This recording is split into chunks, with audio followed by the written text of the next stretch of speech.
Hi, welcome to our home bar and welcome to our YouTube channel, Wise Whiskey. I'm Tony, and today we're going to do a special episode coming up for St. Patrick's Day.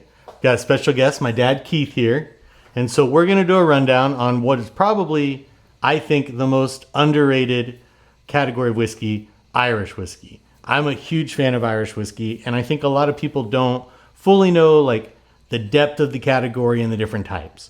And my dad has been trying a lot more whiskey the last couple of years, basically because I made him, and I won't shut up about it.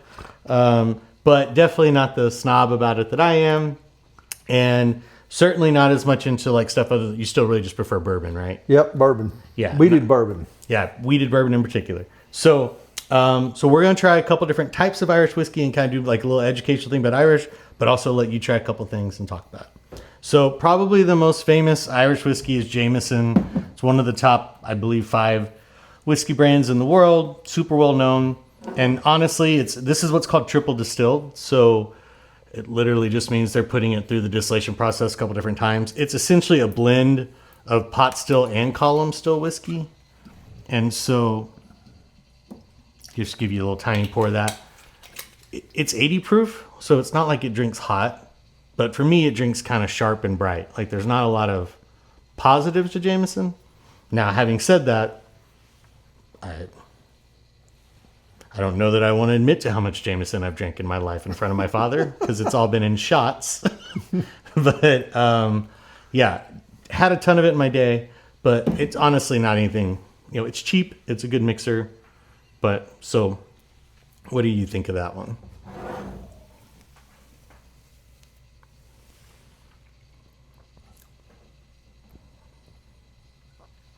There's pretty smooth. It's easy, right? But there's also not like a lot there. No, it's not. There's not much there. So this is Tullamore Dew. Well, also, how much cooler is that bottle? I love this thing. After I empty this with whiskey, I'm going to put syrup in it. This is what I'm going to use for my pancakes. So this is similar. Triple distilled, about the same price. But in my opinion, got way more going on. I get like some vanilla, some different sweetness. There's just a level of complexity here, on the palate at least, that considering it's like the same style and price is pretty surprising.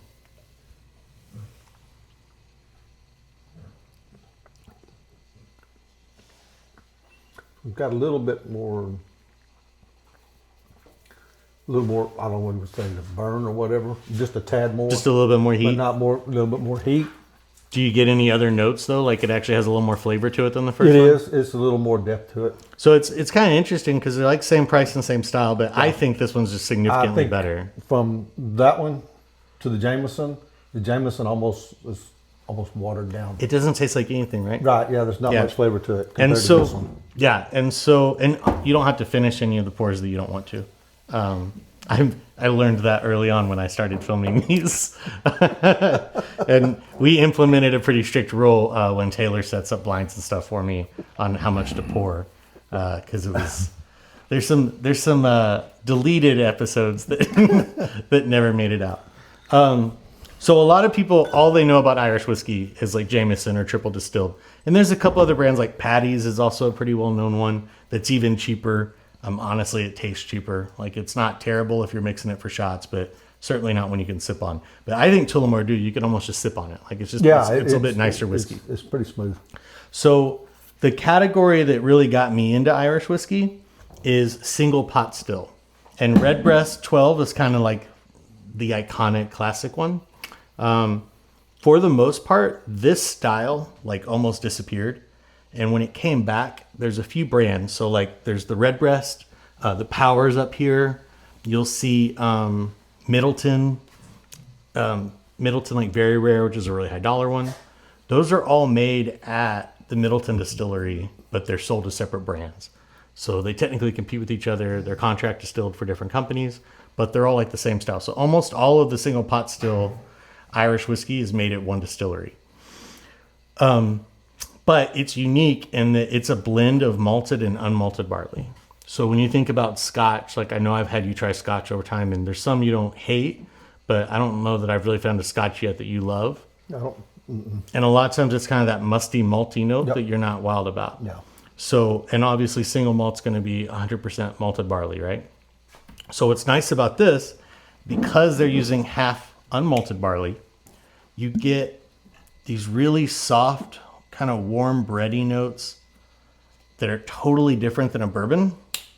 It is also only 80 proof. So for someone that still likes lower proof for the most part and doesn't get into really like a lot of cask strength and stuff, that's also nice. It's totally different than bourbon, but I think it's just one of the softest, easiest drinking whiskeys out there. To me, it's a little bit buttery. A lot of times people say it tastes kind of like shortbread cookies. And then there's definitely like kind of a soft bready note to it. That I can taste. And it's kind of warm, right? But not like Yeah, spicy. it's just a little bit warmer than the other two. But it's not like... But it's not... It's I don't know. It's almost like a comforting kind of warmth for me. I don't know. Yeah, I really like it. It is a little bit warmer, but there's no... I guess for most people, no burn. Mm-hmm. There's no burn with it. Yeah. That I can, can see with this one. So I actually think that more people would like whiskey if the first whiskey they ever had was Redbreast 12. Because I know plenty of bourbon drinkers and rye drinkers who have that and enjoy it.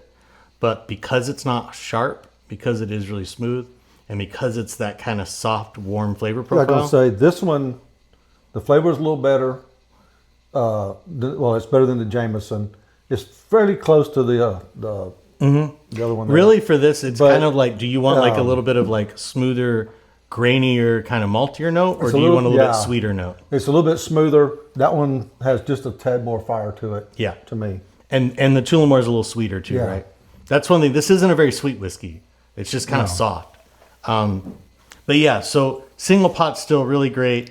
Green Spot is another single pot still whiskey that I love. I don't have a bottle right now because I finished my last one, but I absolutely love Green Spot. It tastes very similar to this, but it almost has a little bit of like green apple and coconut in it, which is kind of crazy. And then the Powers, John's Lane is a 12-year, also a single pot still. The difference is the Powers is 46%, where this is 40. And that little bit of extra proof really, it does drink a little hotter, but man, it's got a lot more flavor. The Three Swallows is a cheaper version and an unaged version, or a non-aged stated version. And it's been a while since I've had it, but it's another solid whiskey, but also a single pot still. So then, if people are typically familiar with Irish whiskey outside of the regular triple distilled, it's usually single pot still that they're familiar with. But they do also make some other stuff. And I don't remember if I've had you try this one, but I've featured this in several videos because this is just one of my absolute go-tos, and I am going to sip this one with you. So this is Teeling, which is an independent distillery. I believe they were a family name that existed a while back, and this one's almost empty, so we're going to finish that one off, and I'm going to sip on that one. So this is one of my everyday drinks because it's like $30-something a bottle. It's 46%, so it's a little bit higher proof, but nothing crazy.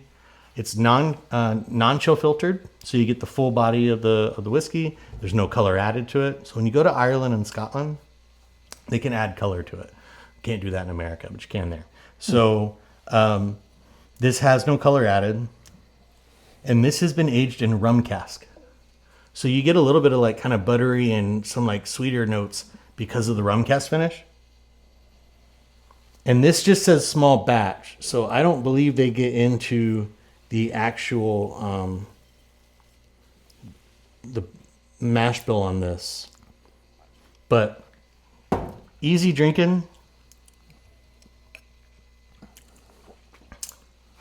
There's a little bit of a tropical thing there, a little bit of spice. Yeah, they're going to say this one's a little spicier. Got a little bit more heat. Not much. It doesn't stick around. No, it doesn't. It doesn't. When you first do it, it does, but it goes away quick. Yeah. But yeah, at the end, like it almost, like you said, a tropical or a fruity. It's slightly sweet and fruity. Yeah. It's really nice. Kind of bright.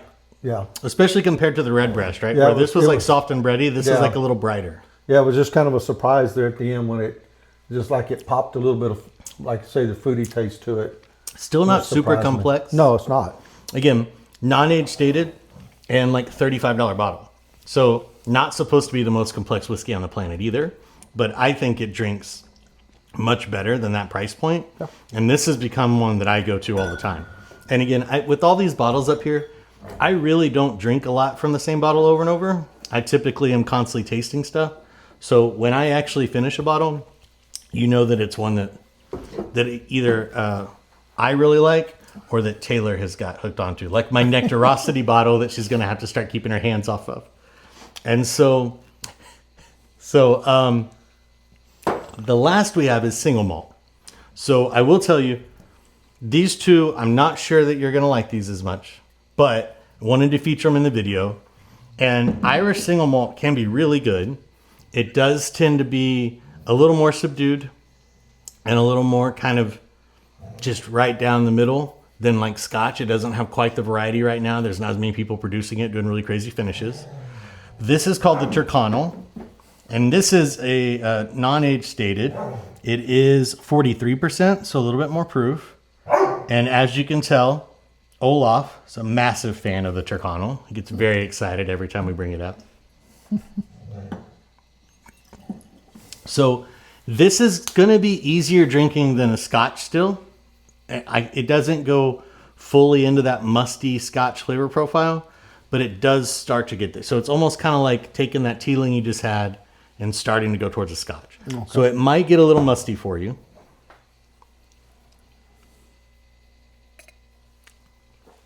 I don't smell that like I would with Scotch. Really soft on the nose, right? Yeah.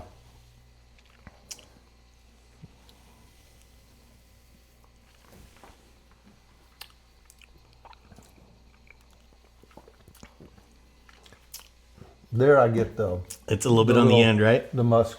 It's not super strong. No, it's not. It's a little bit more warm. So this is one of the ones that kind of helped me get to where I could enjoy single malt Scotch, because I had it from time to time, and it just over time you really start to get past that flavor note, and start to find other notes in there. Yeah, it's like I said, you don't smell it. Mm-hmm. I didn't smell it, but then it pretty much popped out real quick when I took the taste. And that is something that I don't prefer. You have to build up for it. And then this is all ex-bourbon cask, so this would be kind of similar to like what would be called a Highland Scotch. So the last one here, this is something I found recently. So again, I'm a huge fan of Teeling, and I was in the store the other day, and they had two single barrel picks that they had done that were marked down almost to half price. So this would typically be like a $90-something bottle. And when I saw it at that price point, I couldn't pass it up. So these were picked by the Missouri Single Cask group. I don't know if that's an actual like club or if that's just the name of the group for like Hy-Vee in Missouri, because I bought it at a Hy-Vee store. But this is a cask strength Irish single malt that has been aged in virgin American oak. So basically the same kind of barrels you would use to make bourbon. The difference is obviously aged in colder climate, so you don't get the same amount of oak character that you would in Kentucky. And also, when they say new American oak, they don't talk about the char. I would imagine they're probably not charring that barrel the same way that American distillers do, because Irish and Scotch distillers really don't want as much barrel influence as you get like in a bourbon. So this one is 58.3% alcohol. A little warmer. So yeah, so this one will wake you up. But I just bought this the other day, so I'm really excited to try it because it's had a chance to open up a little bit, and I don't know why, but all whiskey benefits from being open a little bit. That very fresh crack first pour is not usually that great, but man, Irish and Scotch whiskey, for whatever reason, like really needs a chance to open up. So what I love about these Irish and Scotch whiskeys that they put in new oak barrels, and we have another one back here that's one of Taylor's favorite, the Deanston Virgin Oak right here. When you start to do the single malt in new American oak, you get these kind of fudgy, chocolatey notes that come through.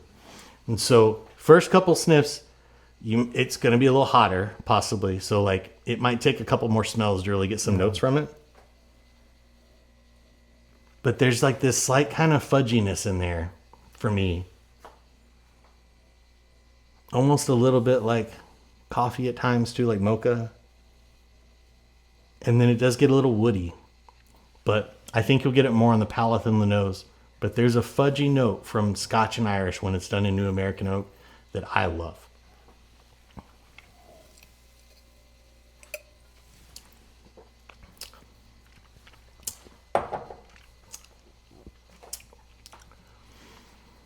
It drinks softer than you would expect Yeah, it is. for 116 proof.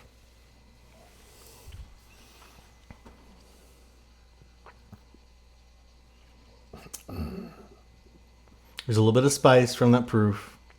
There's some woody kind of barrel character in there. A little bit, yeah. Do you get a little bit of that kind of fudgy sweetness, though, that I'm talking about? At the first I do, but it's a little overpowering on the heat. On the back end? On the back end. Yeah. As you sip it a couple times, yeah, that'll probably start to subside, and Yeah. you'll get more of the actual flavor on the palate. Yeah. Getting used to high proof is really tough. I mean, and there's still days where it hits me harder than normal now, and I'm like, I can't really get past it. The proof can be a challenge. Yeah, that one is, well, of course, at 58%, it is a little bit hotter. But even with the alcohol proof in there, it still feels soft. Do you know what I'm? Yeah. To me. It's not, There's just a difference in the way Irish and Scotch drinks versus like bourbon. Bourbon and rye seems brash to me. Like there's something about it that seems sharper, like more intense. And these whiskeys always feel a little more rounded and softer, even when they are higher proof. And that heat stays with you, but it never like knocks you out. yeah. But there's some lovely little like spice in there and that kind of chocolatey fudgy note. You've only ever drank a couple whiskeys at that high proof, really. At 116, you've only tried a couple at that, right? Yeah, not You have many. that barrel pick of Jack Daniels you bought I from have that one. Oak Liquor that was really high. And then The barrel bottle you bought, I think, was a little higher proof. it's a little higher. Yeah. I don't have But you many. haven't done a lot. Yeah. So I'm a big fan of Teeling. But most importantly, I mean, to kind of sum it up, pretty wide variety of flavors, right? And I think a lot of times when people think Irish whiskey, if they even do, a lot of times they don't. When they do think of Irish whiskey, they think of Jameson. Maybe they think of Redbreast. They don't really think of the depth, but I was going to say for me, normally I think of the Jameson because that's what you see the most. yeah.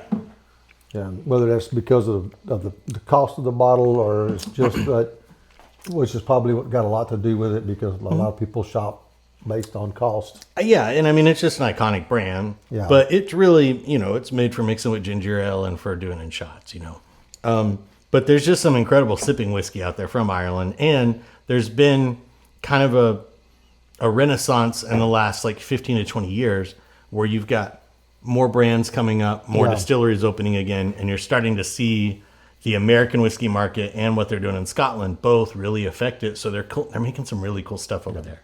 Yeah, the Redbreast is probably my favorite today. And I figured that. With this particular lineup, I figured it would be like that. If I had to guess, I figured you would like the Redbreast best, maybe the small batch next, It was pretty good. and then kind of toss up between these two. And then I was hoping you'd like this one better than the Jameson, the Tyrconnell single malt. But I knew About that was the same, I figured that was a bridge you didn't really want to cross Yeah. yet. So that's not too surprising. But yeah, so again, we got St. Patrick's Day coming up. I love Irish whiskey. You were in town. I wanted to do something that was kind of new for you. I just think Irish whiskey is usually really affordable, especially as much as I love Scotch. Like Scotch is typically pricier. There's a lot of affordable Irish whiskeys out there. I think when you get into the single pot still and the Irish single malt, you can find some really cool stuff. And I think it's a category that people just kind of sleep on.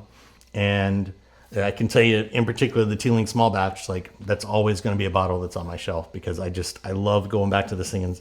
And it's great. I have a couple cocktail recipes I do with this that are awesome. But it's just really great as an everyday sipper too. So yeah, that is Irish whiskey. Overall, not too bad, right? No. Yeah. I know when I asked you to film a video, you were probably hoping you got to try a few of the bourbons. But yeah, so that's really all we have. I just wanted to kind of dive into Irish whiskey a little bit and show my love for it. In particular, guys, if you haven't tried Redbreast or Teeling, you got to grab a bottle. I just think it's two distilleries that everybody should be aware of and should try because they make some killer stuff. Thank you for joining us. If you like this, please leave a comment. If you have a favorite Irish whiskey, let us know about that in the comments. Please like this video, subscribe to the channel, and until next time, cheers.